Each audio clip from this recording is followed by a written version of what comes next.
Well, it's me again, YouTubers. We are at the Sumner graveyard in Sumner, and I'm doing a daytime video so you can actually see the stuff that we were seeing the other night when we had the nighttime video. And we're starting on the, I guess from my angle, the right-hand side. We have a few graves here, flowers still there.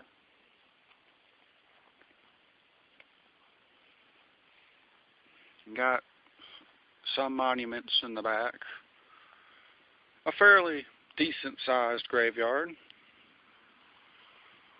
Make sure I don't step on any graves in here.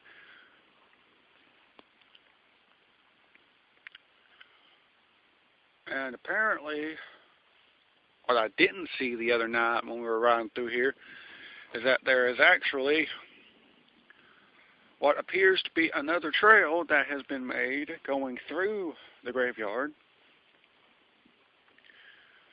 This would have been nice to notice the other night because it runs right into the paved path leading out.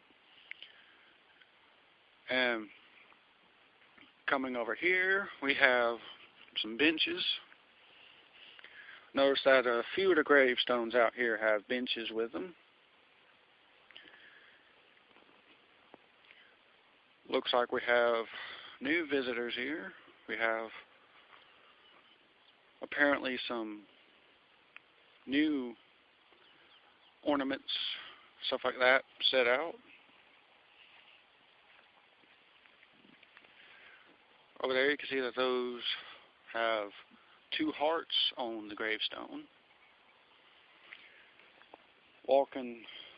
Still walking through the graveyard. We have a family with the last name of Christmas. That seems rather odd. Haven't been familiar with anybody with the last name of Christmas. Moving through a little bit more, and whoo, hopefully I got that lightning on tape. If not, right in that area in there was some lightning. May have to cut this video a little short and come back on a more weather cooperative day. Or I might talk my friends into coming back up here tonight. Hopefully we'll bring better flashlights and you might actually be able to see something. But if not, this is the general layout.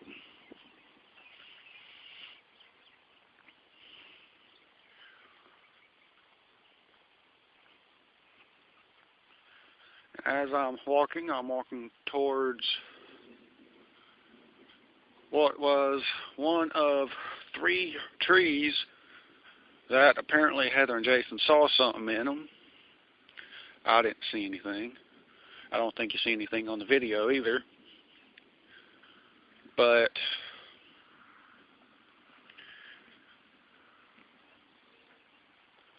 this is the first tree where they saw, I guess, some light in the branches. Ooh, almost stepped on somebody. Sorry about that. Now, one has a Confederate flag with it. Now walking through. Now that tree was the second tree. I believe Jason took some pictures of the tree, and in one picture there may have been a light in it, and in the next there wasn't. Now this tree does look kind of creepy in person. It seems to have more graves centered around it than the other 2 previous trees.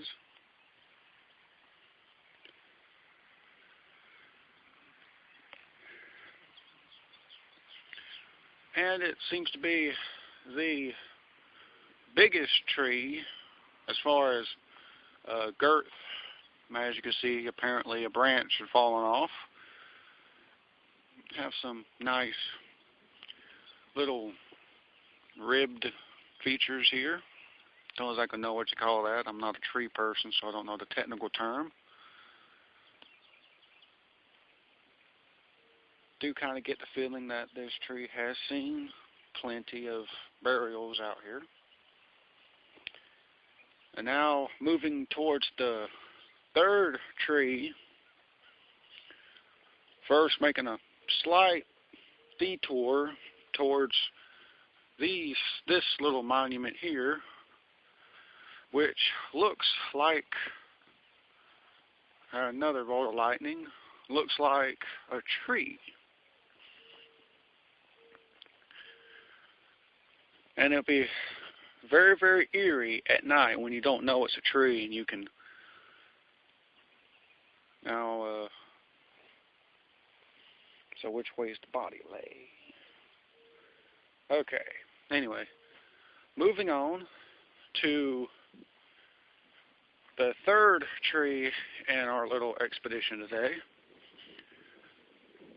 It feels like it's starting to pick up a little bit more with the rain, so I'm going to make this quick. This tree is on the outer left-hand section of the graveyard. And it seems to be off by itself in relation to the gravestones and other trees. Again, some pictures had strange orbs, I guess you would call them. We have some open field and apparently looks like some power lines off in the distance, right about there. More lightning, which I don't believe I'm getting on tape. It would be nice to get a lightning strike on tape. I think that'd be kind of cool. I can now hear the rain falling on my jacket, so we'll be starting to walk back towards the car, which is over there somewhere on the other side of the graveyard. And this is a dirt trail that goes behind the graveyard. And as you can see, the wind has knocked over somebody's flowers, and probably that grave, seeing as how it doesn't have any flowers on it. You get a better layout, and there's that creepy tree I was telling you about. Seems to be in the center, sort of the graveyard. And from my perspective, it appears that that tree and the one over there seem to be the two focal points of the graveyard, meaning that it might be a good idea to concentrate on those two trees whenever we come back, and to also explore this area up here, seeing how it has had a freshly buried body in it, or will have in them momentarily. And judging by the flowers and all that have been placed on the graves, it appears that this weekend or last weekend, a lot of people came and visited, possibly mothers, grandmothers. It was Mother's Day last weekend, wasn't it? Yeah, I think so.